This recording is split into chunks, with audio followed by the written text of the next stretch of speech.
ये कहानी मेहर गांव की है, जहां चंद्रसेन अपनी पत्नी सुलक्षणा, बड़ी बेटी कुसुम, छोटी बेटी लता और माँ के साथ रहता है। चंद्रसेन मजदूरी करके अपना घर चलाता है। पहली पत्नी की मौत के बाद चंद्रसेन ने सुलक्षणा से शादी की है। सुलक्षणा कुसुम से नफरत करती है क्योंकि वो सौतेली बेटी है। सुलक्षणा अपने पति की गरीबी से तंग आकर अमीर बनने की जुगत में एक तांत्रिक से बात करती है। तांत्रिक उसका काम करने के लिए मानव बलि मांगता है। सुलक्षणा, जो पहले ही कुसुम को रास्ते से हटाना चाहती है, वो उसकी बलि के लिए तैयार हो जाती है। सुलक्षणा की ये बात कुसुम छुपकर सुन लेती है, लेकिन डर के कारण किसी से बता नहीं पाती। सुलक्षणा मंदिर के बहाने कुसुम को अपने साथ ले जाती है। कुसुम अपनी माँ सुलक्षणा के साथ माता के मंदिर आती है। सुलक्षणा तांत्रिक का इंतजार करती है।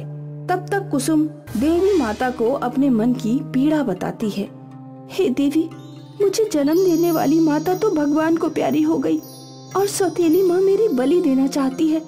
मुझे बचा लो, मेरी रक्षा करो माता। कुसुम, इधर आओ। उधर खड़ी होकर क्या कर रही थी? अपनी माँ को याद कर रही थी। तुम्हारी माँ तो मर चुकी है, चलो मेरे साथ। सुलक्षणा कुसुम को लेकर मंदिर के बाहर आती है, जहाँ एक नारियल का पेड़ लगा है। सुलक्षणा उसी पेड़ के नीचे खड़ी होकर तांत्रिक को फोन लगाती है। तभी एक बड़ा सा नारियल पेड़ से सुलक्षणा के सर पर गिरता है। सुलक्षणा के सर से खून निकलने लगता है और वहीं बेहोश हो जाती है। तभी उस नारियल से आवाज आती है, कुसुम, मैं एक जादुई नारियल हूँ। मैं जानता हूँ सुलक्षणा तुम्हारी बलि देना चाहती है। घबराओ नहीं, मैं तुम्हारी रक्षा करूँगा। मेरे साथ चलो। आपके साथ कहाँ? मैं तुम्हें अपने साथ एक जादुई घर में सुरक्षित रखूंगा। आज से ये नारियल तुम्हारा घर है। नारियल अपना आकार बड़ा करके एक सुंदर घर के रूप में परिवर्तित होता है। घर का दरवाजा खुलता है और कुसुम उसमें चली जाती है। नारियल का घर हवा में उड़ जाता है। सुलक्षणा घर आकर कुसुम के गुम हो जाने की झूठी खबर बताकर रोने का नाटक करती है। चंद्रसेन सुलक्षणा की बातों पर विश्वास कर लेता है, लेकिन दादी संदेह प्रकट करती हैं। सुलक्षणा, मुझे तुम्हारी बातों पर विश्वास नहीं होता। कुसुम मंदिर से कैसे गुम हो सकती है? आप तो हमेशा मुझ पर शक करती हैं, सौतेली माँ का ताना देती हैं। चंद्रसेन पुलिस में शिकायत करने जाता है। तांत्रिक ने सुलक्षणा के लिए काले जादू की चौकी बिठा दी है। अगर उसे मानव बलि नहीं मिली तो काले जादू का उल्टा असर होने लगेगा। हे भगवान, अब मैं क्या करूं? मुझे तो कुछ समझ नहीं आ रहा। मैं तांत्रिक को बलि के लिए क्या दूं? कुसुम नारियल के शानदार घर में है। इस जादुई घर में सुख सुविधा के सारे सामान हैं, फिर भी कुसुम खुश नहीं लगती। ये देखकर जादुई नारियल घर पूछता है, क्या बात है कुसुम, तुम्हें ये घर पसंद नहीं आया? मैं इस घर में बहुत अकेली हूँ। तुम अपने घर से यहाँ किसको बुलाना चाहती हो? सौतेली माँ को या डरपोक पिता को? मैं अपनी दादी को यहाँ बुलाना चाहती हूँ। वो मेरा बहुत ख्याल रखती हैं। जादुई नारियल के चमत्कार से वहाँ दादी प्रकट होती हैं। दोनों खुश होकर एक दूसरे के गले लगती हैं। बेटा कुसुम, तुम यहाँ, और ये घर किसका है? दादी, ये मेरा घर है। क्या ये तुम्हारा घर है? हाँ दादी, ये सब जादुई नारियल का चमत्कार है। अब ये मत पूछिएगा कि जादुई नारियल कौन है। ये सब मैं आपको बाद में बताऊंगी। चलिए, अभी मैं अपना घर दिखाती हूँ। चंद्रसेन के घर से उसकी माँ भी अचानक गायब हो जाती है। वो समझ जाता है कि इसके पीछे सुलक्षणा का हाथ है। इस बात को लेकर चंद्रसेन और सुलक्षणा में झगड़ा होता है। मुझे शक नहीं, विश्वास है कि तुमने मेरी बेटी कुसुम को कहीं गुमा दिया है। अब मेरी माँ भी गायब है। हाँ हाँ, इस घर की बर्बादी के लिए मैं ही जिम्मेदार हूँ। जब से कुसुम गायब हुई है, मेरी नौकरी चली गई। हम एक एक पाई पाई को मोहताज हो गए हैं। अगर तुम मुझे ऐसे ही परेशान करते रहोगे तो मैं भी अपनी बेटी को लेकर मायके चली जाऊंगी। सुलक्षणा अपनी बेटी लता को लेकर गुस्से में अपने कमरे में चली जाती है। कुसुम अपनी दादी के साथ नारियल के घर में खुश है। अब वो चमत्कारी नारियल से एक और चीज मांगती है। चमत्कारी नारियल, इस घर में मुझे स्वर्ग जैसा सुख मिलता है, लेकिन मैं तुमसे एक चीज और चाहती हूँ। बताओ कुसुम, और क्या चाहिए तुम्हें? मेरी दादी की इच्छा है कि हम दोनों कुछ काम करके पैसे कमाएं। इसके लिए हमारी मदद करो। बस इतनी सी बात, मैं तुम्हारे लिए इस चमत्कारी नारियल से नारियल पानी की व्यवस्था कर देता हूँ। तुम दादी के साथ शुद्ध नारियल पानी बाजार में बेच सकती हो। इससे तुम्हें बहुत आमदनी होगी। जादुई नारियल के चमत्कार से कुसुम के नाम से नारियल पानी के पैकेट बनकर तैयार हो जाते हैं। कुसुम दादी के साथ ठेले पर नारियल पानी बेचती है। कुसुम का नारियल पानी हाथों हाथ बिक जाता है। देखते ही देखते कुसुम नारियल पानी एक ब्रांड बन जाता है। कुसुम अब ठेले से एक दुकान में आ जाती है। कुसुम नारियल पानी का नाम विदेशों तक मशहूर हो जाता है। ये बात चंद्रसेन तक पहुंचती है तो वो सुलक्षणा के साथ कुसुम के पास आता है और माफी मांगता है। कुसुम बेटी, मुझे माफ कर दो। देर से सही मगर मेरी आंखें खुल गई हैं। हाँ कुसुम, तुम्हारी असली गुनहगार मैं हूँ। हो सके तो मुझे माफ कर देना। अपनी छोटी बहन लता के खातिर हमें अपना लो। कुसुम बेटी, जब बड़ों को अपनी गलती का एहसास हो जाए तो उन्हें माफ कर देना चाहिए। कुसुम अपने माता पिता को माफ कर देती है। कुसुम अपना नारियल पानी गांव के स्कूलों में फ्री में बांटने लगती है। अस्पतालों के मरीजों को भी नारियल पानी पिलाती है। मंदिर, मस्जिद और गुरुद्वारों के बाहर बैठे फकीरों तक भी कुसुम का नारियल पानी फ्री में जाने लगता है। दूर दराज के गाँव में कुपोषित बच्चों को भी कुसुम नारियल पानी फ्री में पिलाकर नेकी कमाने लगती है। कुसुम की इस नेकी से चमत्कारी नारियल बहुत खुश होता है। अपनी पत्नी मनोरमा के देहांत के बाद रमेश अपने दोनों बच्चों रमा और रामू को अकेले ही पाल पोस कर बड़ा कर रहा था। रमेश के घर में एक विशाल नारियल का पेड़ था जिसमें हर साल ढेरों नारियल लगते थे। उन्हें बेचकर रमेश अपने परिवार का पेट पालता था। रमेश के घर के बगल में ही उसके प्रिय मित्र बबलू का घर था। बबलू भी नारियल का व्यवसाय करता था। क्या बात है रमेश, आज बड़े व्यस्त लग रहे हो। आज जल्दी काम खत्म करके रामा और रामू को फिल्म दिखाने ले जाना है। दोनों बहुत दिन से जिद कर रहे हैं। वाह, आज दोनों बच्चों के मजे हैं। जाओ खूब मजे करो। तुम भी चलो ना हमारे साथ। आज बहुत काम है, फिर कभी जरूर चलेंगे। रमेश जल्दी से अपने काम निपटाकर अपने दोनों बच्चों को फिल्म दिखाने ले जाता है। ऐसे ही रमेश की जिंदगी खुशहाल गुजर रही थी, लेकिन धीरे धीरे खराब मौसम की वजह से नारियल के पेड़ की उपज कम होने लगती है। इस वजह से रमेश हमेशा परेशान रहने लगता है। क्या हुआ बाबू, आप बहुत परेशान लग रहे हैं। हमसे आपकी ये परेशानी देखी नहीं जा रही। आजकल हमारे नारियल के पेड़ की उपज बहुत कम हो गई है। इस वजह से हमारे व्यापार पर बहुत असर पड़ रहा है। दिन ब दिन बढ़ते खर्चे और उपज कम होने की वजह से बहुत नुकसान हो रहा है। बाबू, आप बिल्कुल चिंता मत कीजिए। इस बार मौसम के बदलने से फसल पे असर पड़ा है। इस वजह से इसकी उपज कम हो गई है। थोड़े दिन में सब कुछ बिल्कुल ठीक हो जाएगा। हमें इसकी अच्छे से देखभाल करनी होगी, तभी ये वापस पहले जैसे ही फल देने लगेगा। तभी वहाँ बबलू आ जाता है। क्या हुआ भैया, इस बार नारियल की खेती अच्छी नहीं हुई क्या? क्या बताएं बबलू, इस बार बदलते मौसम के कारण बहुत कम नारियल पेड़ में लगे हैं। शायद तुम्हारा नारियल का पेड़ बूढ़ा हो गया है, इस वजह से अच्छी फसल नहीं दे रहा है। वैसे अगर कोई जरूरत हो तो जरूर बताना। पड़ोसी तो पड़ोसी के काम ही आते हैं ना। ठीक है भैया। धीरे धीरे रमेश की आर्थिक हालत बिगड़ने लगती है। उसके पास पैसे की काफी कमी हो जाती है। बापू, स्कूल वालों ने स्कूल की फीस जमा करने को कहा है, वरना हमारा स्कूल से नाम काट दिया जाएगा। क्या बताएं बेटा, इस बार 2 वक्त की रोटी जुटाने लायक पैसों का भी इंतजाम नहीं हुआ है।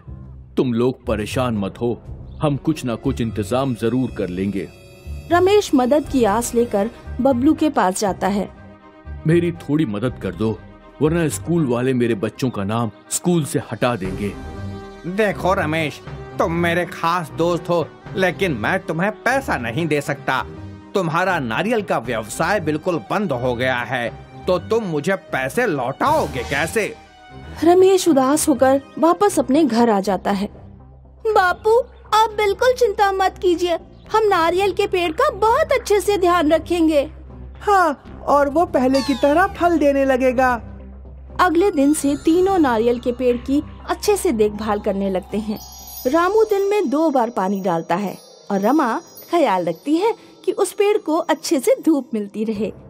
धीरे धीरे उस पेड़ में वापस से अच्छी फसल आने लगती है, लेकिन एक दिन बहुत तेज आंधी तूफान आता है।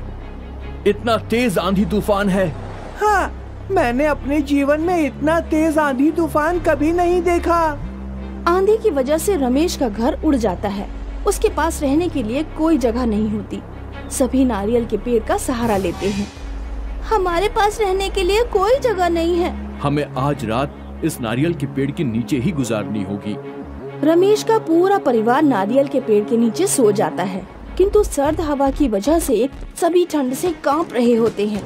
तभी आंधी की वजह से एक नारियल का पेड़ गिरता है और देखते ही देखते एक विशाल घर में बदल जाता है। ये कैसा जादू है? नारियल का विशाल घर, इसमें तो गांव भर के लोग रह सकते हैं। चलो अंदर चलकर देखते हैं। सभी अंदर जाकर देखते हैं। वो घर बहुत ही विशाल और सुंदर था। तभी दरवाजे पर दस्तक होती है और रमेश दरवाजा खोलता है। अरे बबलू भैया, आप इतनी बारिश में यहाँ क्या कर रहे हैं? क्या बताएं रमेश, आंधी की वजह से मेरा घर उड़ गया। क्या आज हम तुम्हारे इस विशाल नारियल के घर में सहारा ले सकते हैं? हाँ भैया, क्यों नहीं। आओ आओ, अंदर आओ। मुझे माफ कर दो रमेश, मैं तुम्हारे जरूरत के वक्त काम नहीं आया और अब तुम मेरी मदद करके मुझ पे एहसान कर रहे हो। ये कैसी बात कर रहे हो तुम तो मेरे मित्र हो और जरूरत के वक्त पर दोस्त ही दोस्त के काम नहीं आएगा तो कौन आएगा? रमेश की ये बात सुनकर बबलू की आंखों में आंसू आ जाते हैं। वो रमेश को गले लगा लेता है। अगले दिन बारिश थम जाती है। रमेश के विशाल नारियल के घर की पूरे गांव में चर्चा होने लगती है। दूर दूर से लोग उसके विशाल नारियल के घर को देखने आते हैं और उस घर में रहने की इच्छा जताते हैं। क्यों ना हम इस घर को होटल में तब्दील कर दें? हाँ, क्यों नहीं। वैसे भी हम तीनों के लिए ये बहुत बड़ा घर है और होटल से पैसे भी आने लगेंगे। रमेश उस विशाल नारियल के घर को होटल में तब्दील कर देता है, जिसमें दूर दूर से लोग रहने के लिए आते हैं। और रमेश अपने नारियल के पेड़ के नारियल पानी से सभी का स्वागत करता है। धीरे धीरे रमेश की अच्छी कमाई होने लगती है। बेटा, तुम फिर से स्कूल जाने लगोगे। सब इस विशाल नारियल के घर का कमाल है। हाँ, हमने नारियल के पेड़ की निस्वार्थ भाव से सेवा की है। नारियल के पेड़ ने जरूरत के वक्त हमारी मदद करके अपना फर्ज निभाया है। हमें हमेशा प्रकृति की रक्षा करनी चाहिए। प्रकृति हमेशा हमें दुगना वापस करती है। विशाल नारियल होटल से जो भी कमाई होती है, रमेश उससे अपने गांव के लोगों की मदद करता है और सभी खुशी खुशी रहने लगते हैं। राधा चाची और दादी के साथ रहा करती थी। सुशीला राधा से घर का सारा काम कराती थी और उसके साथ अच्छा व्यवहार भी नहीं करती थी। एक दिन वह अपने बेटे को खाना खिला रही थी। चाची मुझे भी भूख लगी है, एक आलू का पराठा मुझे भी दे दो ना। चल हट, अभी तो तूने खाना खाया था। रात की 2 रोटी रखी है, ले ले। अभी तो कपड़े भी पड़े हैं, कौन धोएगा उन्हें? राधा उधर से रोती हुई चली जाती है, पर उसकी दादी ने यह सब देख लिया। राधा, क्यों रो रही है? दादी, ऐसे ही माँ की याद आ गई। तुझे भूख लगी है ना? पराठा खाना है? चल मेरे साथ, मैं तुझे आज पराठे खिलाती हूँ। किसके खाने हैं वो भी बता दे मुझे, मैं तुझे हर तरह के पराठे खिलाऊंगी। सच में दादी? दादी उसे जंगल में एक पेड़ के पास ले जाती है। राधा, तू पेड़ पर चढ़ जा। क्यों दादी?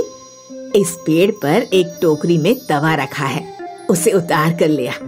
ठीक है दादी, मैं अभी लेकर आती हूँ। राधा पेड़ पर चढ़ जाती है और ऊपर चढ़कर तवा और टोकरी उतार लेती है। दादी माँ, ये कैसा तवा और टोकरी है? और ये पेड़ के ऊपर क्या कर रहे थे? बेटा, ये जादुई तवा और टोकरी है। इस तवे पर तुम जिस भी तरह के पराठे बुनकर हाथ रखोगी, तुम्हें वैसे ही पराठे बना कर देगा। और ये टोकरी हमेशा इसके साथ ही रहती है। इस तवे से निकलने वाले पराठे इसी टोकरी में रखे जाते हैं। अगर तुम मुझसे निकले पराठे को कहीं और रखोगी तो वह नष्ट हो जाएंगे। ऐसा भी कभी होता है क्या दादी?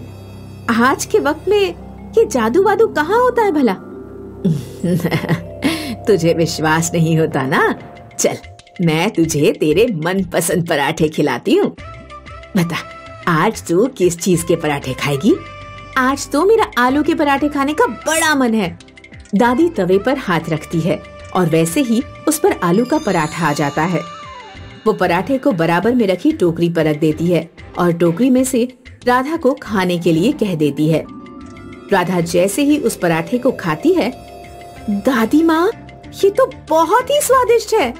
ऐसा पराठा तो मैंने कभी नहीं खाया।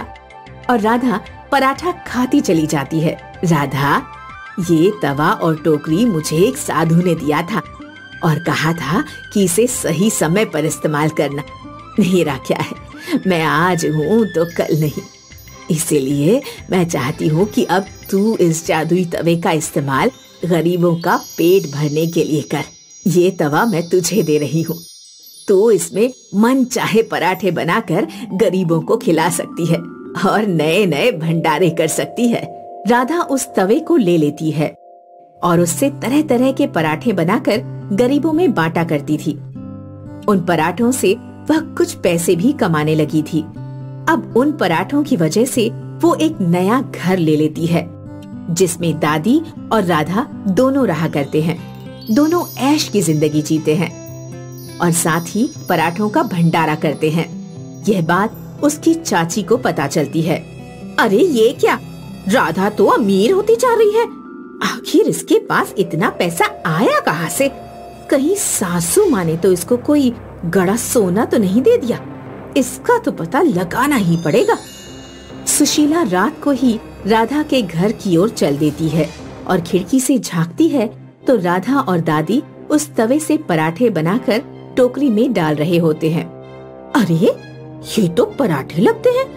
यहाँ तो और कई तरह के पराठे भी एक ही तवे पर बन रहे हैं। इसमें ना तो आटे की जरूरत है और ना ही मसाले की। ये तो मेरे बहुत काम आएगा।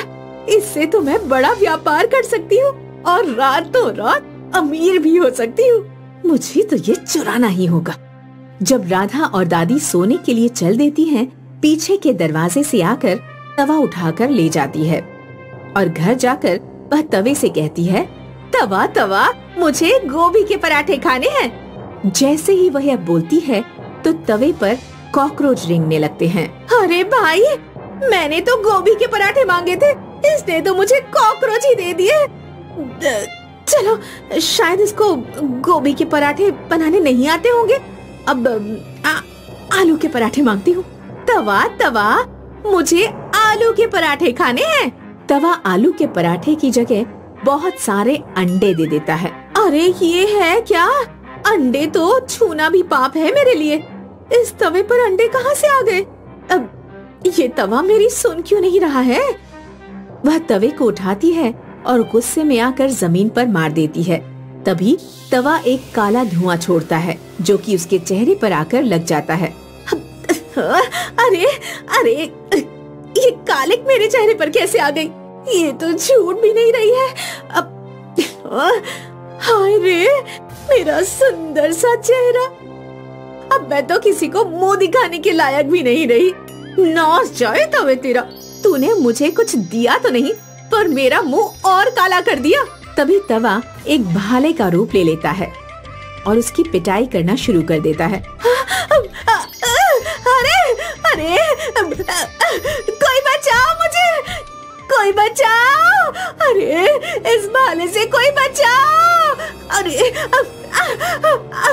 भाला रूपी तवा उसके पीछे पीछे चलता है और सुशीला उससे बचने के लिए आगे आगे भागती है और भागती हुई राधा के घर पहुंचती है।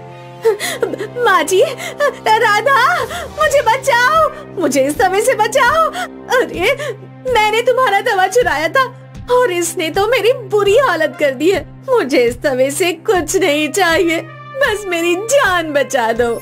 तभी राधा और दादी आ जाती है और सुशीला उन्हें सारी बात बताती है और उनसे माफी मांगती है। तवा, तुम हमेशा अच्छे कामों में उपयोग में लाए गए हो, तो तुम इसके लिए इतने क्रूर मत बनो और इसे माफ कर दो।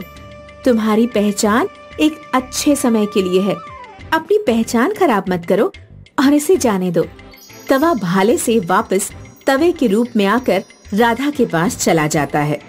अब राधा और दादी सभी के खाने का ध्यान रखते हुए जीवन व्यतीत करते हैं। एक बार की बात है, लाल सिंह नाम का व्यक्ति अपनी पत्नी मीना के साथ एक गांव में रहता था। वो अपने एक छोटे से ठेले पर मिठाइयाँ और समोसे बेचता था, पर उसके ठेले पर ज्यादा लोग न आने की वजह से वो ज्यादा पैसे नहीं कमा पाता था। इस कारण उसका घर भी बड़ी ही मुश्किल से चल पाता था। उसके ठेले के बराबर में एक और ठेले वाला था जिसका नाम रमेश था। वो बड़ा ही घमंडी किस्म का व्यक्ति था। उसके ठेले पर हमेशा लोगों की भीड़ लगी रहती थी और वो हमेशा लाल सिंह को नीचा दिखाता था। क्या लाल सिंह भाई, आज भी ज्यादा कमाई नहीं हुई? मैंने तो तुम्हें पहले ही कहा था, कोई और काम देख लो जो तुम्हें आता हो। तुम मेरी चिंता मत करो रमेश भाई, एक दिन मेरे ठेले पर भी लोगों की भीड़ लगी होगी। मैं अपनी हिम्मत कभी नहीं हारूंगा। बस ये कहते ही लाल सिंह अपने घर लौट जाता है। ज्यादा कमाई ना होने की वजह से मीना और लाल सिंह हमेशा चिंता में लगे रहते थे। कभी कभी तो उनके घर में खाने तक का राशन नहीं होता था।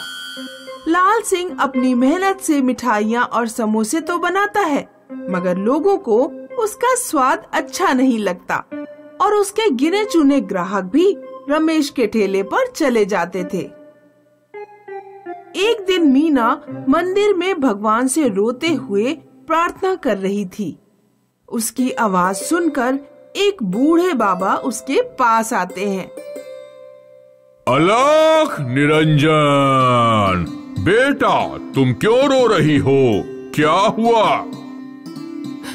बाबा, मैं अपने हालातों पर रो रही हूँ।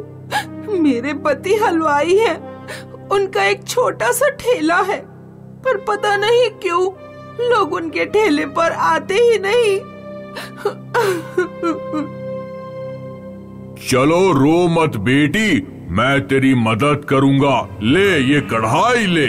ये कोई आम कढ़ाई नहीं है, ये एक जादुई कढ़ाई है।